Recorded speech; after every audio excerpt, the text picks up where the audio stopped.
বিয়ের পরে ভাই, পালিয়ে বিয়ে করার পরে ভাই অনেক কষ্ট করছি ভাই। ঘর ছাইরা চলে গেছি ভাই। তো বুঝো না ভাই কেন ছাড়ছি ভাই ঘর, জানো কি কারণে ছাড়ছি? কারণ আমার ওয়াইফ রে আমি কথা শোনাই, এটা হিসাব আলাদা। আমার ওয়াইফ রে আমি 2টা গালি দিই, 10টা গালি দিই, আবার আমি তার ওইরকম ভালোবাসি। কিন্তু আমার ফ্যামিলি, যখন আমার মা, আমার বাবা, তারা যখন তাকে কথা শুনাইতো না, ওই জিনিসটা আমি সহ্য করতে পারতাম না। মানে আমার শরীরে রক্ত শুধু ছটপট ছটপট ছটপট করতো। আরে বাবা, ওরে আমি গালি দিই, এটা হিসাব আলাদা। আমি ওর হাজব্যান্ড, আমি ওর মারমু কাটমু যা ইচ্ছা করবো। ওর বাবা মার থেকে অধিকার বেশি আমার। আমার ওয়াইফ, আমার যা ইচ্ছা আমি তাই করবো। কিন্তু আমার বাবা মা, যখন আমার মা আমার ওয়াইফের কথা শুনাইতো না, তখন আমার অনেক খারাপ লাগতো। নিজের ভিতরে না গিল্টি একটা ফিল হতো, কিরে ভাই মেয়েটার আমি নিয়ে আসছি, মেয়েটা হচ্ছে এখন আমার হেফাজতে, তাকে হেফাজত করতে হবে আমার।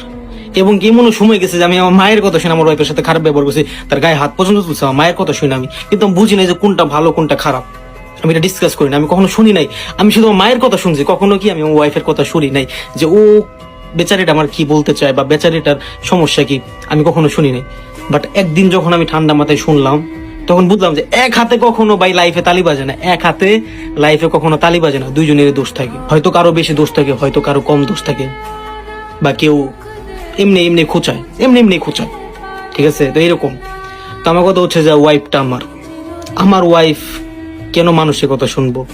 যেমন ধরো যে ভাই, আমি যদি আমার মারে 2টা গালি দিই বা আমার সাথে আমি খারাপ ব্যবহার করি, আমার বাবা কিন্তু এসে ঠিকই ভাই আমার কানে এসে ঠাস ঠাস করে 2টা বসাই দিবে যে তুই তোর মার সাথে খারাপ ব্যবহার করিস কেন, হ্যান তেন বলবে না?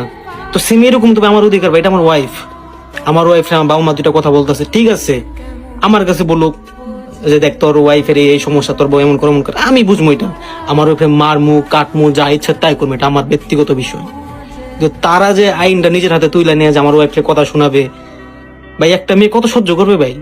পরের মেয়ে আমার কাছে আসছে, তো পালাই আসছে, ফ্যামিলির মাধ্যমে বিয়ে হয় না, পালাই আসছে। তো একটা মেয়েকে কি এখন, ওই মেয়ের কি আমি ছাড়া কেউ আছে?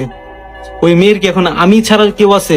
এখন যদি ওই মেয়ের সাথে আমি পল্টি নেই, বা ওই মেয়ের সাথে যদি আমি আরো যদি মানে এমনিতে ঢোলের বাড়ি, তার মধ্যে যদি আমি আরো নাচুনি বুড়ি হয়ে যাই, তাইলে হবে?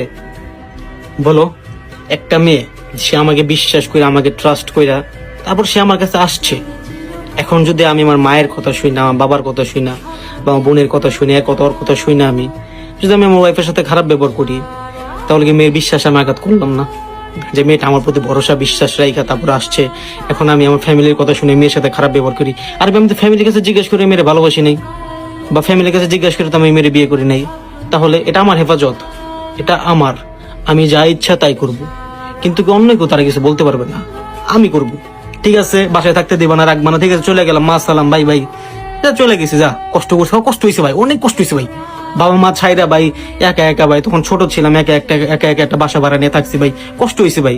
এখন কি করবো ভাই, ওই যে ইগো ভাই, না ওয়াইফরে আমি কারোর সঙ্গে ছোট হইতে দিব না ভাই। আমার ওয়াইফ ভাই, ও আমার সবকিছু, আমার দুনিয়া। ও আমার সব, মার হিসাব আলাদা, ওয়াইফের হিসাব আলাদা। মায়ের সাথে বউর কখনো তুলনা হয় না। মা মার জায়গায়, বউ বউর জায়গায়। আজকে রাগ গুচ্ছা আছে, কালকে সবকিছু সমাধান হয়ে যাবে, তখন সবাই একসাথে হয়ে যাবে। তাই বইলা কি ভাই সুযোগে কি আমার ওয়াইফটারে, বেচারিটারে কি আমি কষ্ট দিব?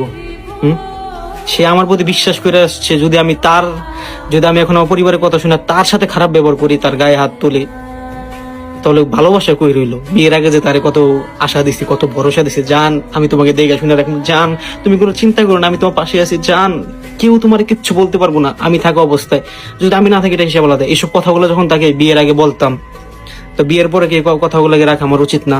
হ্যাঁ, রাখতে যেমন কষ্ট হয়েছে। আমার বাপ মার চোখে আমি খারাপ হয়েছি, আমার ফ্যামিলির চোখে খারাপ হয়েছি, আত্মীয় স্বজনের চোখে খারাপ হয়েছি। আমি আমার ওয়াইফে কারোর সঙ্গে ছোট হইতে দিই নাই। মানুষ দুটো কথা বলে তার কথা মুখে থেকে আমি টান দিয়ে নিয়ে নিছি, টান দিয়ে নিয়ে আমি তাদের উল্টা জবাব দিয়ে দিছি। আরে ও খারাপ ভালো যা ইচ্ছা তাই হোক, আমি যাই না শুনে আমি বিয়ে করছি, ও খারাপ হোক, ও যা ইচ্ছা তাই হোক, ওইটা আমার দেখার বিষয় না। আমি ওরে ভালোবাসি, ও আমার ভালোবাসে, বাস এতটুকুই, মা সালাম, এতটুকুই কাফি। তাহলে বিয়ে করছে, আমি থাকবো, আমি মেয়ের সাথে, আমার বাবা মা থাকবে না, বা আত্মীয় স্বজন আশেপাশে মানুষ এরা থাকবে না, আমি থাকবো। আমার দেখতে হবে আমার লাইফে ওর সাথে আমি কতটুকু অ্যাচিভমেন্ট, কতটুকু গ্রো করতে পারি। আলহামদুলিল্লাহ, আমার লাইফে মেয়ে আসার পর আমার জীবন অনেক পরিবর্তন হয়ে গেছে, অনেক।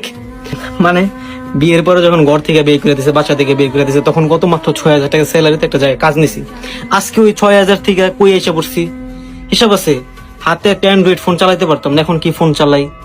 হ্যাঁ, আগে কি পড়তাম এখন কি পড়ি, আগে কি খাইতাম এখন কি খাই, আগে কেমন ছিলাম এখন কেমন আছি। কার উসিলাই ভাই?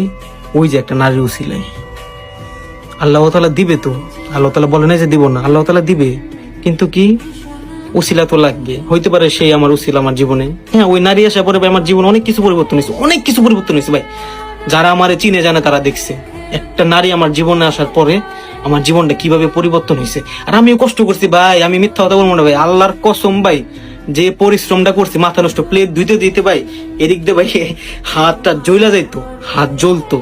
মানে আমি ভরসা রাখতাম যে আল্লাহ এত কষ্ট করতেছি, তার মানে এটা সুখ আছে, অনেক সুখ আছে আলহামদুলিল্লাহ ভাই। বিশ্বাস করবা না, ট্রাস্ট মি, মানুষ বিদেশ কষ্ট করে, আলহামদুলিল্লাহ বিদেশ আল্লাহ তাআলা আমাকে অনেক ভালো রাখছে, অনেক সুখে রাখছে। এই কারণে বলি ভাই, তোমার ওয়াইফ ওটা তোমার ব্যক্তিগত সম্পদ, তোমার ওয়াইফ ওটা তোমার সম্মান, তোমার ওয়াইফ ওটা তোমার, কারো কথা শুনতে দিবা না, কারো কাছে ছোট হইতে দিবা না। তোমার ওয়াইফ তোমার সাম্রাজ্য, মনে রাখবা।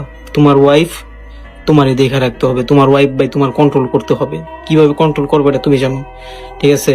ভালোবাসলে দুনিয়ার সামনে ভালোবাসবা, দুনিয়ার সামনে দেখাবা, দুনিয়ার সামনে তার পাশে থাকবা, দুনিয়ার সামনে তাকে সাপোর্ট করবা, তাকে সাহস দিবা যে আমি থাকা অবস্থায় তোমার গায়ে একটা কেউ টাচও দিতে পারবে না, আমি থাকা অবস্থায় তোমাকে কেউ একটা নোংরা ভাষায় গালিগালাজ করতে পারবে না, আমি থাকা অবস্থায় আমার সামনে তোমাকে কেউ কোনোদিন ছোট করতে পারবে না।